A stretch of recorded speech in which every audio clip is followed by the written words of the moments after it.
ஓம் சிவாய நம. அனைவருக்கும் நமஸ்காரம். நான் உங்கள் ஆஸ்ட்ரோ லக்ஷ்மன் பேசுகிறேன். இன்றைக்கி நம்ம பார்க்க போகிற டாபிக் என்னென்னா, ஒருத்தரோட ஜாதக கட்டத்தில் 12ஆம் பாவகத்தில் கேது பகவான் அமர்ந்து இருந்தால் மறுபிறவி கிடையாதா, மோட்சம் முக்தியா?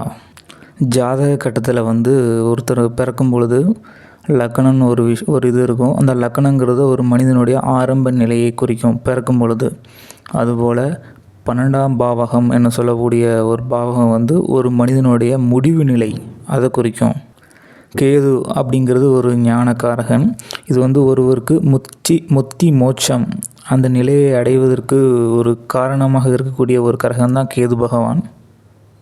அப்படிப்பட்ட அந்த கேது பகவான் 12ஆம் பாவத்தில் இருக்கும் பொழுது என்ன மாதிரி இருக்குங்கிற ஒரு விஷயத்தான் இந்த டாப்பிக்கில் நம்ம கண்டென்ட்டில் நம்ம பார்க்க போகிறோம்.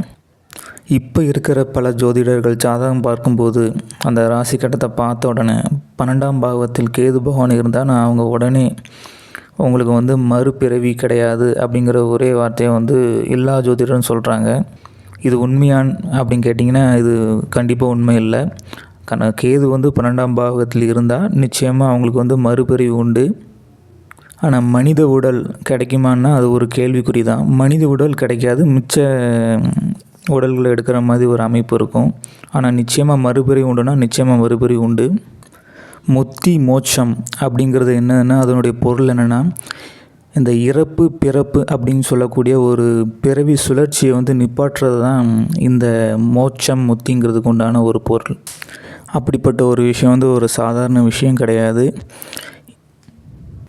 இந்த மோட்சம் முக்திங்கிற நிலையை அடைவதற்கு ஒரு பெரிய தடையாக இருக்கிறது உலக இன்பம் தான், உலக மாயை தான்.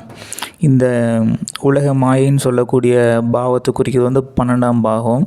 இதில் என்ன இருக்குன்னா, அயன சயன போகம்னு சொல்லக்கூடிய இந்த உலக ரீதியான விஷயங்களை போகத்தை அனுபவிக்கக்கூடிய ஒரு பாவம் தான் 12. அந்த பாவகத்தில் கேது பகவான் அமரும்போது அந்த விஷயத்தில் உள்ள ஒரு நாட்டத்தை இவர் என்ன பண்ணுவார்னா குறைப்பார். இந்த அயன சயன போகம், இந்த உலகியல் சார்ந்த விஷயங்கள், குடும்பப்பற்று, பணம் சம்பாதிக்கிறது, லக்ஸரியாக வாழ்கிறது, காமம், இது போன்ற விஷயத்தில் 12ஆம் பாகவத்தில் கேது பகவான் அமரும்போது இந்த எல்லா விஷயத்தையும் அவர் என்ன பண்ணுவார்னா தடை பண்ணுவார். போதுங்கிற ஒரு மனநிலையை கொடுப்பார். இது மோட்சம் முக்தி அந்த நிலையை அடைவதற்கு உண்டான ஒரு தகுதி தான், ஒரு வாய்ப்புன்னு நம்ம எடுத்துக்கலாம். இதே ஒரு மனநிலை இருந்து 24 மணி நேரம் இறை சிந்தனையோடு அந்த மோட்சம் முக்தி அடைவதற்கு உண்டான முயற்சியையும் தகுதியையும் வளர்த்து கொண்டு பயணம் பண்ணோம்னா அந்த தகுதி நம்மளுக்கு எப்போது வருமோ அப்பொழுது அந்த மோட்சம் முக்தின்னு சொல்லக்கூடிய ஒரு விஷயத்தை இறைவனாக பார்த்து கொடுக்கறது. இது நம்மளாக ஒரு அடையக்கூடிய ஒரு டெஸ்டினேஷன் கிடையாது. இந்த மோட்சம் முக்தின்னு சொல்லக்கூடிய இந்த இறப்பு பிறப்புன்னு சொல்லக்கூடிய இந்த சுழற்சி முறையை ஸ்டாப் பண்ணுறது அவ்வளோ பெரிய சின்ன விஷயம் கிடையாது. இது மிக உயர்வான விஷயம். இதை இந்த என்லைட்மெண்ட் சொல்லக்கூடிய இந்த நிலையை எட்டியவர்கள் என்ன சொல்கிறாங்கன்னா, கோடான கோடியில் ஒருவர் உண்டு அப்படின்னு சொல்கிறாங்க.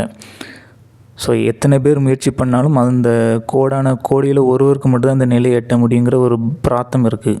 இப்படிப்பட்ட ஒரு உயர்வான ஆன்மீக நிலையில் உள்ள ஒரு விஷயத்தை எந்த ஒரு முயற்சியும் எந்த ஒரு தகுதியும் இல்லாமல் நம்மளுடைய ஜாதகத்தில் 12ஆம் பாவத்தில் கேது பகவான் அமர்ந்திருந்தால் உனக்கு மறுபிறவி கிடையான்னு சொல்கிறது எவ்வளோ பெரிய ஒரு அபத்தமான விஷயம்.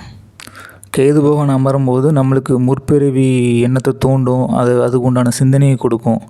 ஆனால் நம்மளுக்கு பற்றற்ற மனநிலைமையோடு ஒழுக்கம், அதற்கு உண்டான முயற்சி, இறை சிந்தனையோடு அதே சிந்தனையில் உலகப்பற்றெல்லாம் நீக்கி குடும்பம், பொருளாதாரம், லக்ஸரி லைஃப் இதெல்லாம் நீக்கி இறை சிந்தனையோடு நம்ம ரொம்ப காலமாக பயணப்பட்டு எப்போ அந்த தகுதி வருமோ அப்பொழுது இறைவன் மூலமாக கொடுக்கக்கூடியதான் அந்த முக்தி மோட்சங்கிற இந்த பிறவா நிலை.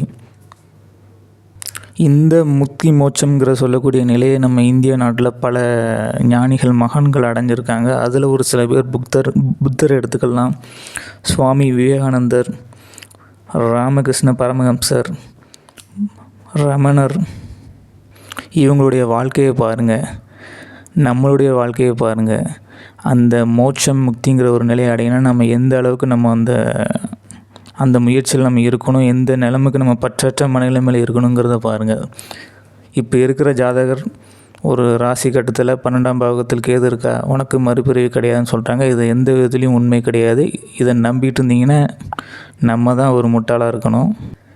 நன்றி, வணக்கம். தேவைப்படுறவங்களுக்கு இந்த பதிவை ஷேர் பண்ணுங்கள். ஓம் சிவாய நம.